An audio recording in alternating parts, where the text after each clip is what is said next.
No, I mean, right. Okay, no problem, Dr.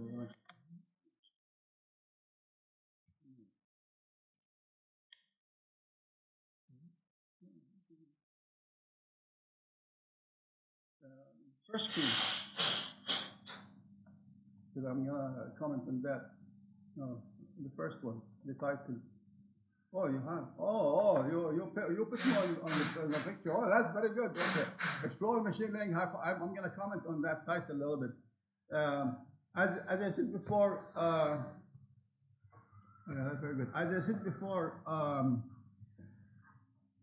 have a Bayesian professor who is in charge of my committee, and the chairman was a database guy.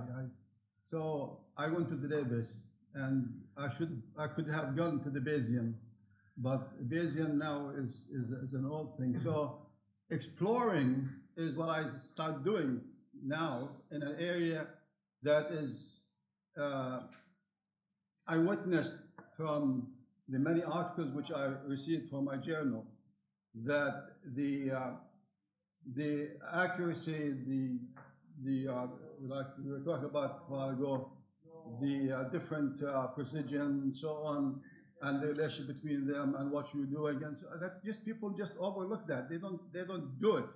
So so I started this, and I with machine learning and artificial intelligence, I'm going back now to statistics and leaving database.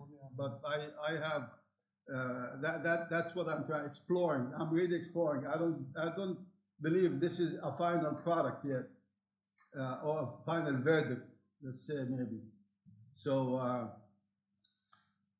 this is just my background, and the thing is that's where my Oracle 2 phase commit published in 2002 was downloaded more than 2,500 times in 2020, 18 years later. So that took 1.5 years. And preparation, we went to Sweden to bring the manuals, and we explained it. We gave an example, and I have other uploads from ResearchGate and so on. I think the lady who presented the paper at 9 o'clock today, she did this presentation. She had a real good presentation. She compared statistical testing to machine learning testing, so that's very good. There are different statistical testing and different machine learning testing, which is, that was very good. Yeah, the application and then the improvement. That's what I said. You know, she said, now we have improvement. Oh yeah, we improvement. You could most probably, if you do an extra analysis, you will find some improvement. But how much that improvement is? Now, I did some statistical analysis. It's in the paper. It's not here, but it's in the paper.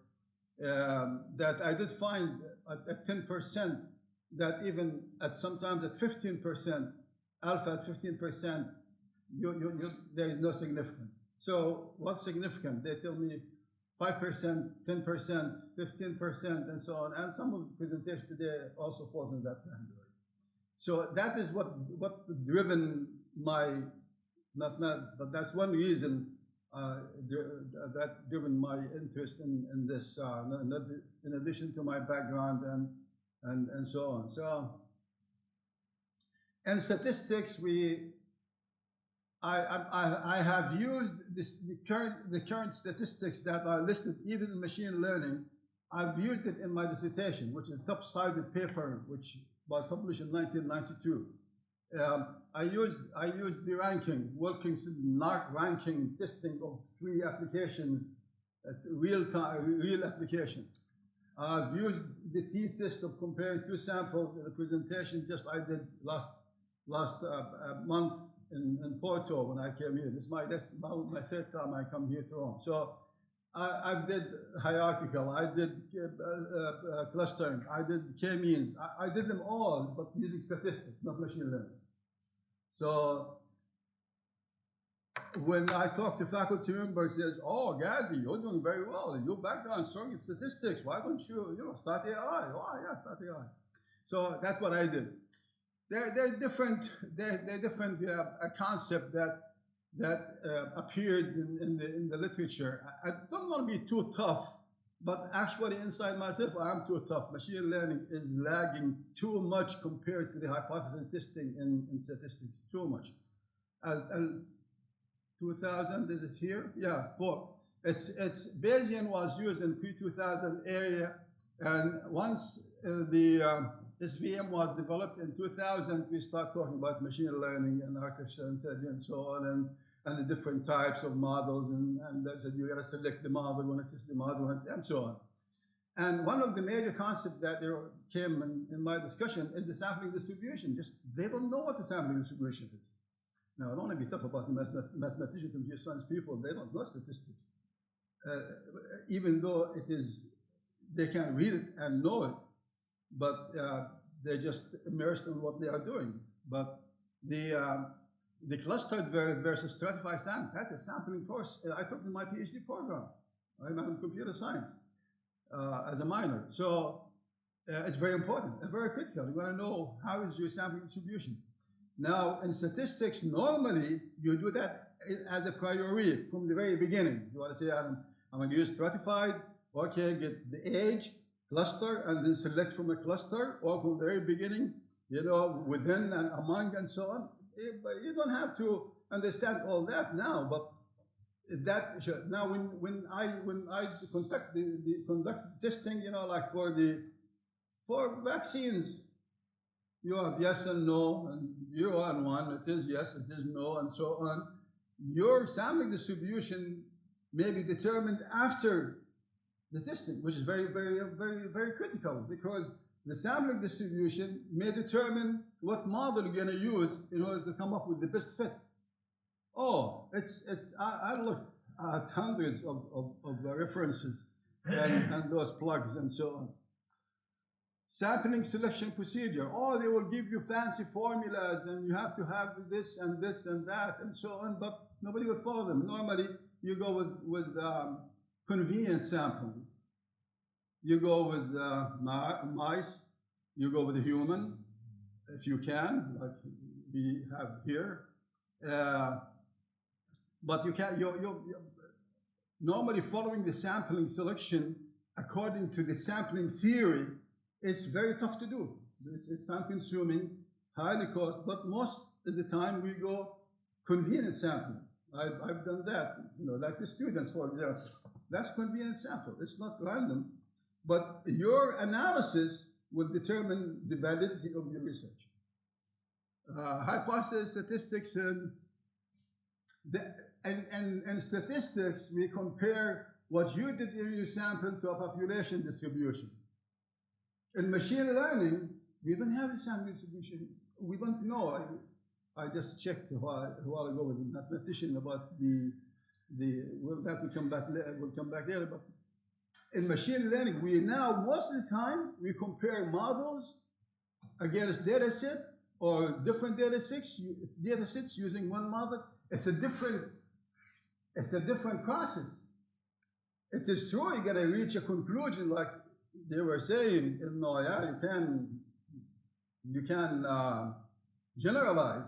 No, we cannot generalize. No statistician will give you 100% generalization. In fact, one of the papers I sent, the reviewer came back, says the generalization. But I did say a view from a developing country. I responded. Anybody who's read it, let them there. So yeah, there is no generalization in all cases.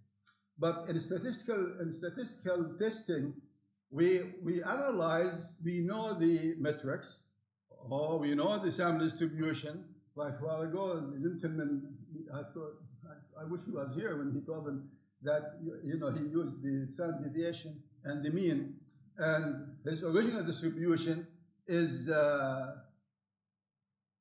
uniform, straight line. He was measuring the distance between the normal and his. Remember, his were going like that. The one that he's using was like this. So yeah, that's okay, but that's wrong. I mean, you can't do that. Your sample research is based on one theory, and that's what the gentleman there he was telling him. But we just kept quiet because that's too much of criticism of the research. And Now, this is some of the basic foundation of machine learning: overfitting, underfitting, of the any. Okay. Now, of course, in machine learning, you have different data sets used. The main thing is you have a data, you have to use it to train the data itself, and then you have to test it. Those are the two main, but there are other ones that came up and so on, and we'll see that. So when you train a data and you find out that your classification, whether it is supervised or unsupervised, we'll get to that too in a minute. There's not much difference among them, between them. But if you train a test and it did a lot better than the actual test, that's overfitting. If you train a test and it was too bad, and then you have to modify.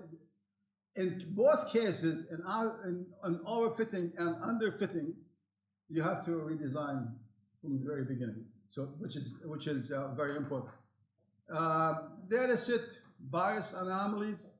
There's anomalies and bias of the data is sometimes pictures, videos may not be clear, and you have to take care of that. There are certain metrics to do that.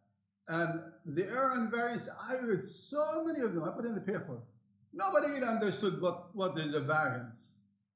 An error in the data set, when I do a picture, it's a figure in the paper, but I will do it here. That's a very critical picture. I looked for it until I found it. I know it's correct, but I need the reference to cite it. The error is when the dots are several of them far away from the estimated line. We call them outliers. Now, when I started my dissertation, I was working with the Bayesian, I was thinking to start outlier detection in 1976. Come on, guys. I mean, I was predicting something that would happen. Now I'll come back. One of the papers would be around that, but you will find some in the literature now using business intelligence and so on. And the variance, when you may not have too many, maybe one outlier far away from the line, but you will not find anything that is close to the line. They are away from the line. So nobody presented it that way. I kept reading and reading. Come on, I need a reference. I finally found a reference that with a chart that shows that it has no error, no variance, and the anomalies is about the data set itself within. We'll talk about the error and the variance. The p-value. The p-value is a big issue. We know in statistics 0.05 standard, which gives you the two extremes in the standard development. 95%. We talked about that one of our presentation. 95%. The previous presentation. The finance. 5%, 95%. That's standard. Now, if you go to 10, that would be very extreme in statistical testing. Very extreme, because we don't compare things. We just say, okay, outside. Well, he said outside. You said outside. Finished. We don't really compare things like we do with machine learning. Accuracy, for example, well, that'll come later also. Deciding the p-value, especially for close interpretation. That's what I was saying. 0.05, forget about 0.05. You will not find any difference between any type of machine learning statistics. All will be rejected. There's no difference, because there will be a very minor difference. But if you go 0.10, I put some examples from the papers and research I saw. I put the explanation in the paper. So 0.05 could not be used with machine learning. Very rarely you will find big difference. Even if you have examples, they will give an example, but you will see that it's not possible to have, which would be two different classifications. So 0.05 is out for alpha in machine learning. You cannot do that. 0.10, yeah, maybe. I use point 15, I start requesting from the authors to do some testing, even if it fails, even says there's no significance, but at least you do something, you know that you are doing testing hypotheses. Thus everybody what the accuracy is, the prediction is correct, reliability, how reliable it is, recall, and so on. And F1 is my next maybe concentration on it. I was checking it because there's an estimation of the harmonic mean with the histogram. So that I may get into that. And also, if the paper explains all that, and I have some charts and so on, so classification in the paper, but I don't have access to the paper. When I receive papers on imagery accuracy, many times a reviewer would say accuracy by itself is not enough. Many times they would take the paper or ask more accuracy, reliability, and F1. And I said, do it. And some reviewer will do it, some will not. Well, just publish it, or whatever. But some authors will do a real good job. They will put everything. Because even Python will bring you everything. Just put the data, I'll give you everything. Python will give you everything. And the other thing, sensitivity analysis and so on, that is just explained in the paper. But I think the F1, the harmonic mean, that would be one of the targets I could see if I could be used for testing hypothesis, because there's an estimation, as far as the harmonic mean is different, but there's an estimation of it using histograms. This is a table that shows two classification and which one is which one is correct, which one's not correct, and how you compute F1 accuracy and so on, and the sensitivity analysis. Everything is explained, but I was planning. But it would be in the presentation. I will say Dr. Nicholas when I go back. Same thing here. The same two classes. Okay, that possibly no.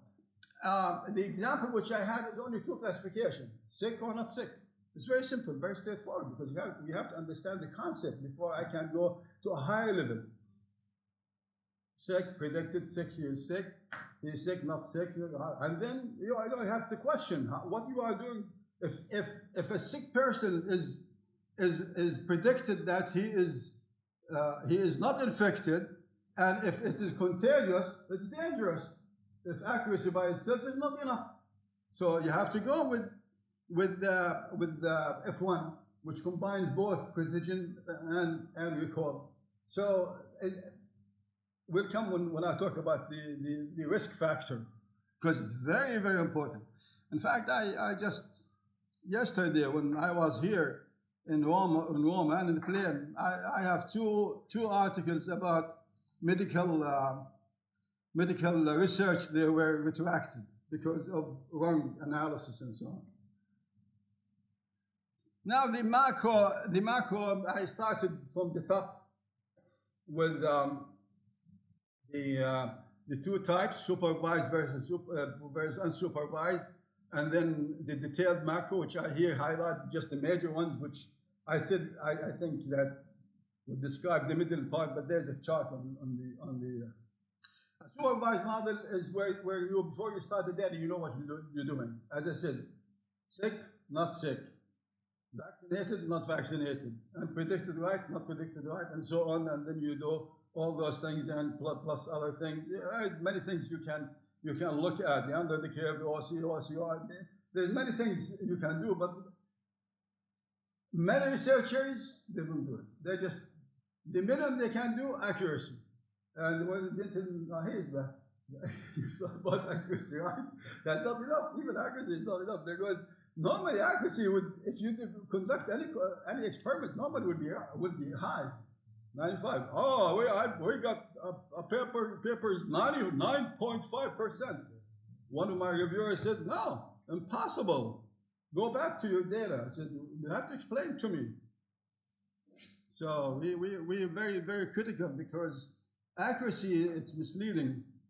and it depends on what your hypothesis is. That's why I said I get interested in this, because I know there's a problem out there, but this is not the final verdict yet. And so as you start high, low, and so on. Later on, I don't know whether I put there, we'll talk about the threshold, which could change the sampling distribution altogether, and will change the model which you select altogether. Unsupervised is just like you take the data, you run regression analysis, you run correlation analysis, you know some techniques, and then you come up with conclusions. And then if you do that, especially if you do it in a medical environment, it has to be verified by an external factor, so they would know that the experiment is done properly. That's very important. Now, and I don't want to talk about the simulation.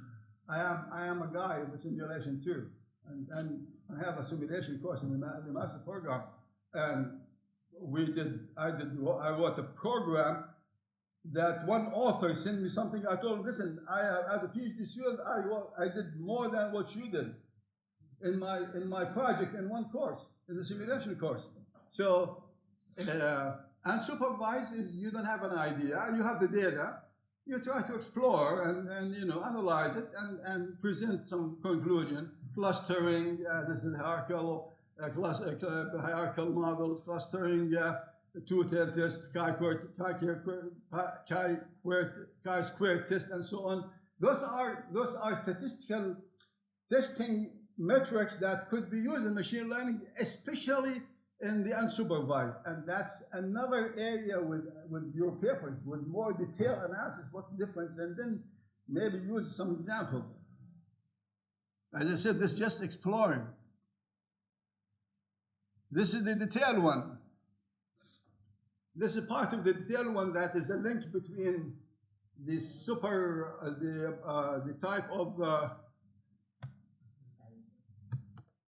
type of models, supervised, and the testing hypothesis that with examples followed. I get them from 3.5, but believe me, I went to the internet, documented all the ones, and make sure that they are saying it right. I did not use 4, I used just 3.5, because I do verify what they say, and I change, you know. So,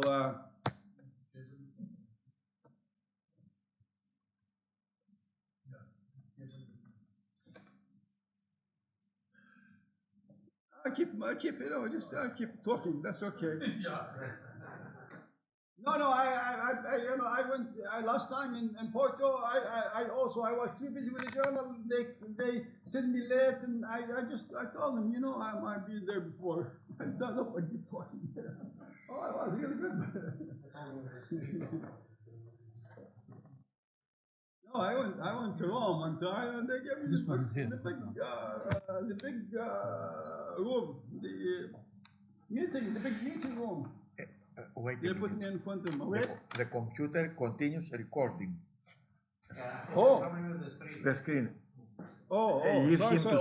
Give him to speak, and later you will watch it from the YouTube. Okay. Don't interrupt. Okay, just keep talking. Yes. Different models against the same data set. Now, one data set, you may get a better fit with one model over another model. Now, the internet is full of those guys who give you examples, short, small examples. For me, this is nothing, but they give you some examples.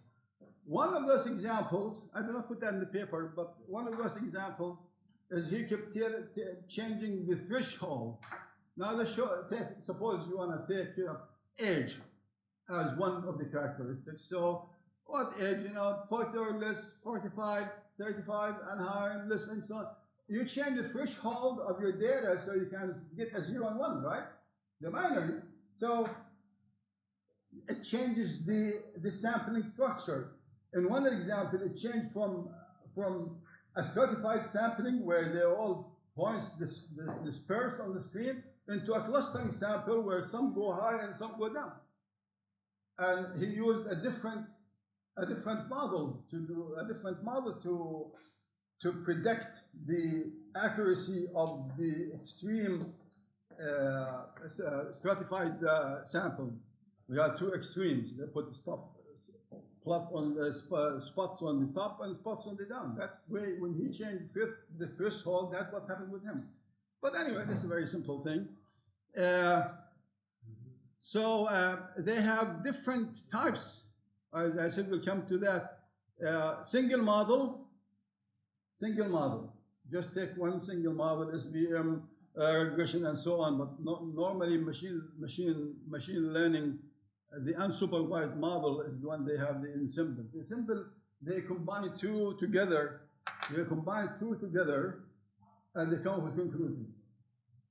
Now, I received many hybrid models.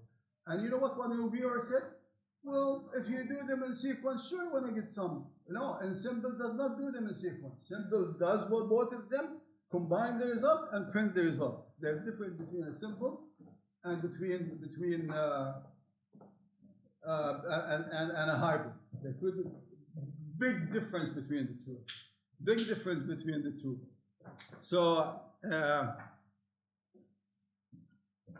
So we have many models against one data set. We have one model against multiple data set. Now, the reason you want to have one model against multiple data set is the organization versus across. When you want to compare two things together, from like let's take the COVID-19. If I want to compare the three, and everyone does his experiment using different models, statistics, accuracy, and give me an accuracy.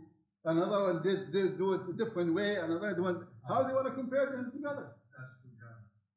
So that's one aspect.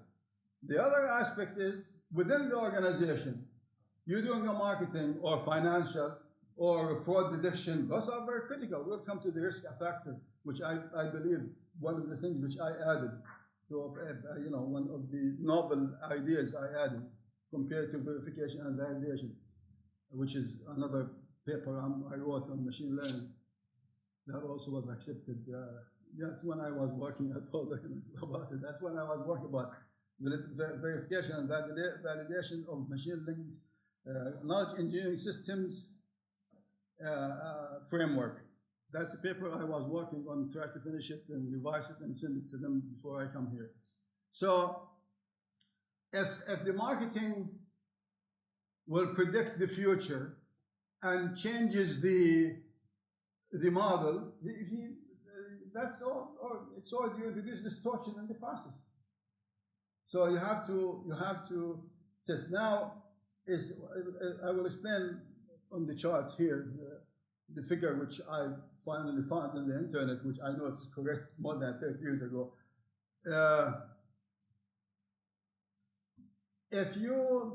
There is something here in simple hybrid model, multiple data sets. We talked about training set, where you train the data. You have testing set, and then I forgot to put the unseen test data set. The unseen. That is not part of your original data set which you used for training. Now, if the unseen data set is used different threshold, bias. If the unseen data set have a different characteristic, bias. So you have to be careful. Is the unseen fall the same category or a different category? That's in the same organization. Oh, it's right here. Validation unseen. Sorry, at the bottom. One model versus training, testing, validation, unseen data sets. Oh, you'll find a lot of people talking about this and so on, and which is true. See, if you want to do machine learning right, it has to do right way. Otherwise, you will have retraction paper, you have misleading conclusions, and you have sometimes even ChatGPT. I read an article. It generates its own database. It generates their own database. Now, paper mill does not generate data. A paper mill. We've seen this. Now, that's recently in my journal. Or another journalist do it. A paper mills And now we want to retrieve 8,000 paper mills. A paper mill does not generate data, but chat GPT does generate medical data, and the conclusion may be dangerous. Just like stock market analysis, if you will advise some people and use distorted data or whatever, well, there could be something, could lose money and so on. So the thing is, if you distort, many of the retracted papers are medical because they are the highest risk. Those are the highest risk. Many retracted papers are medical, and it's phenomenal. So that concludes it. Timing. Here's the risk factor. Now, if you want to conduct medical test about something and you want to publish it, and people will look at it, people would. The one I received yesterday, the email, 30 papers he identified as an outsider from one publisher or more than one publisher, and they retracted most of them, and some of them understood that because they are medical papers, and he found errors in the data analysis. But the other way, the chat GPT generated, they said it's not easy to discover that the data is simulated, not original. Said the one who did the analysis, you go inside, you see 75 age, it was age, one of the characteristics. You will see 75 repeated many times. Says that is not usual. But who will do the review for that? He doesn't have time. We give him two weeks to review things. They don't have time to check into. I will check, but reviewers don't have time to check. So the risk factors, I identified three, as I told the finance presentation. High for medical, financial applications, mainly, medium, and other business applications. Financial applications that include stock market, that includes fraud detection, and so on, banking applications, and so on. But the low end business applications, sports application, recommendation for sports, for teaching, for something, that's okay, even if it's error, and the harm is not like in the medical or in financial situation. Now, if the high risk medical, during verification, I did find during verification of the model, is your H0 right? And that should be determined by the end user, not by the engineer, the machine learning engineer. That should be, in fact, that should be a stakeholder, a major stakeholder, maybe top management in the organization that would determine whatever you are doing is right, or a doctor or something. So the higher the risk, the verification must be conducted more thoroughly. Model selection, data selection, the link between the model and the data selection, and the analysis, and how the. Now I have two sons, one son, one doctor. They are medical doctors, so I sometimes send them what I found out about the medical papers and so on. So the idea is when you write for medical, that's very dangerous, because if your data is see, it depends on your simulation design. The latest one I sent is excellent. He had detailed classification of the mice he used, one with, one without, one with, and they have 3 or 4 categories, and he reached a conclusion that, yeah, if you do this, I forget, it's about the guts. If you do this, I'm a very sportsy man, so I get into it. If you do this, then you will benefit. Oh, this is excellent. It's the simulation design is how you do the classification, how you look at your data, and so on. That very few researchers will do that. In fact, that was one of the best research classification and the sampling distribution of his mice according to 3 or 4 categories to conclude that one factor is affected and the other one were not affected. That's very nice. But vitamin 12s. My daughter is a doctor. She said, I don't believe with that. Okay. I went to the internet. I kept quiet. I don't argue with her. I found Mayo Clinic criticized the study. They did not classify by age. They did not classify by type of person. They did not classify by anything. They just tested anybody. Come take vitamin 12, does not affect you. they criticize. That's why I said when you use unsupervised model and medical normally when they publish a medical, it has to be reviewed very strongly. And if they want to have published like a news item, they do invite doctors to comment on that research. They do. This one I talk about, the best one, they refused. They refused to come. They called them and they did not, because they know they're doing it right. They did it right. They know they did it right. During validation, of course, the highest validation is also important because that's the last step. You go, now you want to present do it right or don't do it right. That's very dangerous. And of course, we say you'll get external experts like doctors in the field to verify your conclusions. That's it. Those are in the paper. The sample. I have H0, H1 application, the statistics, the metrics the statistics used in machine learning, both supervised and supervised, and I verified everything. That is, the cluster sampling and so on. This is common. We know them a long time ago.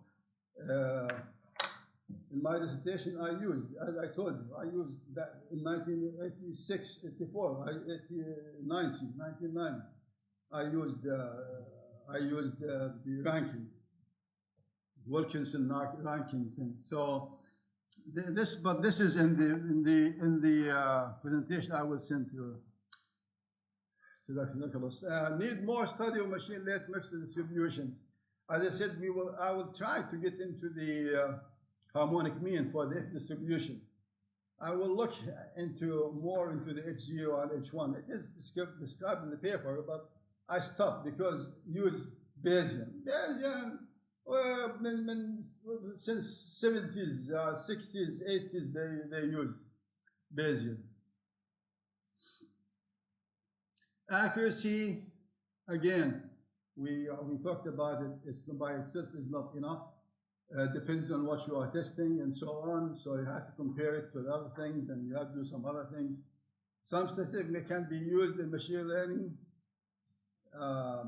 Statistics can be used in machine learning. As I said, regression analysis, t-testing, category testing, but there are some restrictions, of course, and I put them in the paper because, as I said, I have that experience before. So again, the random thing, in statistics, long time ago, we called the standard of the estimate. You run your analysis, and you come up with a number. That is the random effect. Nobody in machine learning says that. You have a random built into the machine learning process.